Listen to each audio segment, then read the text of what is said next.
গাজায় যুদ্ধবিরতি প্রস্তাব গ্রহণে ইসরায়েলকে চাপ দিতে মিশরের কড়া বার্তা। গাজায় ২ বছরে ১৯,০০০ শিশুর মৃত্যু, অথচ এখনও থামেনি ইসরায়েলি আগ্রাসন। ঠিক সেই মুহূর্তেই সামনে এলো নতুন মোড়। যুদ্ধবিরতি প্রস্তাব মানতে ইসরায়েলকে আন্তর্জাতিক চাপ দেওয়ার আহ্বান জানিয়েছে মিশর।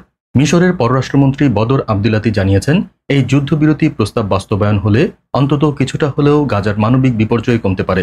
এজন্য তিনি ফোনে কথা বলেছেন ব্রিটেন, তুরস্ক, ইউরোপীয় ইউনিয়ন এবং ফিলিস্তিনি নেতৃত্বের সাথে। সবাই মিশরের প্রচেষ্টার প্রতি সমর্থন দিয়েছে।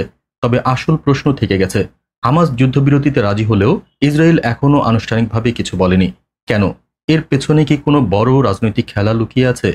প্রস্তাবে বলা হয়েছে ৬০ দিনের জন্য সামরিক অভিযান থামবে, গাজার ভেতরে সেনাদের অবস্থান বদলাবে আর মানবিক সহায়তা প্রবেশ করবে। কিন্তু ইসরায়েল যদি অস্বীকার করে, তাহলে কি এই অঞ্চলে আরও রক্ত ঝরবে, নাকি এবারই হবে দীর্ঘমেয়াদী শান্তির সূচনা?